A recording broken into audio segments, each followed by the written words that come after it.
Hi friends, நான் மாலினி. இன்னைக்கு ரொம்பவே டேஸ்டி அண்ட் ஈஸியான காலிஃப்ளவர் சில்லி தாங்க பார்க்க போறோம். காலிஃப்ளவர் சில்லினா குழந்தைங்கள்ல இருந்து பெரியவங்க வரைக்கும் ரொம்ப விரும்பி சாப்பிடுவாங்க. மசாலா ஊத்திராம வெளியே கடையில வாங்கின மசாலா யூஸ் பண்ணாம வீட்லயே ஈஸியா மசாலா ரெடி பண்ணி காலிஃப்ளவர் சில்லிய ரொம்ப டேஸ்டா எப்படி செய்யறதுன்னு இப்ப பாக்கலாங்க. காலிஃப்ளவர் சில்லி போடுறதுக்கு நான் இந்த மாதிரி மீடியம் சைஸ்ல ஒரு காலிஃப்ளவர் வந்து எடுத்து வச்சிருக்கேங்க. நல்லா கட் பண்ணி எடுத்துக்கலாம். கட் பண்ணிட்டு நல்லா கிளீன் பண்ணி எடுத்து வச்சுக்கலாங்க. உங்களுக்கு தேவையான சைஸ்க்கு காலிஃப்ளவர் வந்து நீங்க கட் பண்ணிக்கோங்க. நான் கொஞ்சம் மீடியம் சைஸ்ல இருக்கிற மாதிரி பூவை வந்து இந்த மாதிரி தனித்தனியா பிரிச்சு எடுத்து வச்சுக்கிறேன். இந்த சைஸ்ல இருக்கிற மாதிரி நான் கட் பண்ணி வச்சிருக்கேன். இப்போ நம்ம கட் பண்ண காலிஃப்ளவரை ஃபர்ஸ்ட் சுடுதண்ணில சேர்த்து ஃபர்ஸ்ட் கிளீன் பண்ணி எடுத்துக்கலாம். பாத்திரத்துல சுடுதண்ணி வச்சிருக்கேங்க. ஒரு டீஸ்பூன் உப்பு சேர்த்துக்கலாம். நல்லா மிக்ஸ் பண்ணிட்டு தண்ணி நல்லா சூடானதுக்கு அப்புறமா காலிஃப்ளவர் வந்து ஆட் பண்ணிக்கலாம். இதுலயே நீங்க மஞ்சள் பொடி சேர்க்கறதுனாலும் சேர்த்துக்கலாம். நான் மஞ்சள் தூள் சேர்க்கல, உப்பு சேர்த்து மட்டும் தண்ணியில வாஷ் பண்ணி எடுத்துக்க போறேன். சுடுதண்ணில சேர்த்துட்டேன். காலிஃப்ளவர் சேர்த்துட்டு நம்ம வேக விடக்கூடாது. ஒரு 2 நிமிஷம் அப்படியே விட்டுருங்க. ஸ்டவ் அணைச்சிருங்க.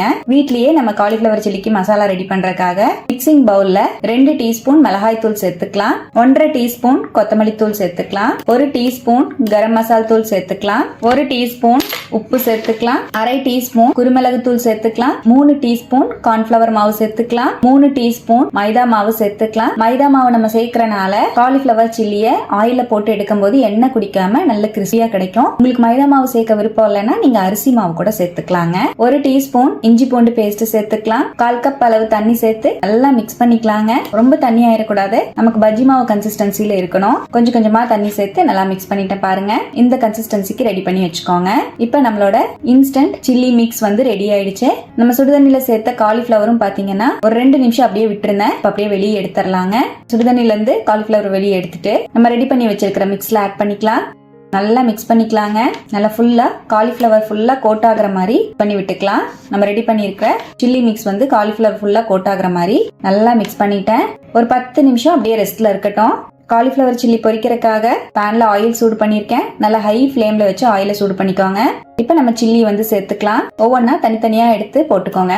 இந்த மாதிரி ஒவ்வொன்னா தனித்தனியா எடுத்து போட்டேன். உடனே நம்ம திருப்பி விடாம ஒரு 2 செகண்ட் கழிச்சு மெதுவா திருப்பி விட்டுக்கலாம். சில்லி பொரிச்சு வெளியே எடுக்கிற வரைக்குமே ஆயில் நல்லா ஹை ஃபிளேம்லயே தான் இருக்கணுங்க. பாருங்க, சூப்பரா சில்லி ரெடி ஆயிடுச்சு. நல்லா ஆயிலோட சலசலப்பெல்லாம் அடங்கி ஃப்ரை ஆனதுக்கு அப்புறம் வெளியே எடுத்துக்கலாம். அவ்வளவுதான். நம்ம இதுல கலர் பவுடர் எல்லாம் எதுவுமே சேர்க்கல. ஆனா கலர் பாருங்க சூப்பரா வந்திருக்கு. கடையில வாங்க ரெடிமேட் சில்லி பவுடரை விட இந்த மாதிரி வீட்லயே ரெடி பண்ணிக்கோங்க. ரொம்பவே டேஸ்டாவும் நல்ல கிறிஸ்பியாவும் இருக்குங்க. மசாலா உதிராம சூப்பரான டேஸ்டியான காலிஃப்ளவர் சில்லி இந்த மாதிரி ட்ரை பண்ணி பாருங்க. ரொம்பவே டேஸ்டா இருக்கும். கடைசியா லெமன் பிழிஞ்சு விட்டு சாப்பிட்டீங்கன்னா அல்டிமேட்டான டேஸ்ட்ல இருக்குங்க. ரச சாதம், தயிர் சாதம், சாம்பார் சாதத்துக்கெல்லாம் வச்சு சாப்பிட சூப்பரா இருக்கும். ஈவினிங் டீ டைம்ல ஸ்நாக்ஸாவும் சாப்பிடலாங்க. சூப்பரா இருக்கும். கண்டிப்பா இது போல குழந்தைங்களுக்கு செஞ்சு கொடுங்க. ட்ரை பண்ணி பார்த்துட்டு எப்படி வந்ததுன்னு கமெண்ட்ல ஷேர் பண்ணுங்க. நம்ம சேனலை இப்பதான் ஃபர்ஸ்ட் டைம் பாக்குறீங்கன்னா சப்ஸ்கிரைப் பண்ணி பக்கத்துல இருக்கிற பெல் ஐக்கானை பிரஸ் பண்ணி வச்சுக்கோங்க. லைக் பண்ணிக்கோங்க. ஃப்ரெண்ட்ஸ் அண்ட் ஃபேமிலியோட ஷேர் பண்ண மறக்காதீங்க ஃப்ரெண்ட்ஸ். தேங்க்யூ.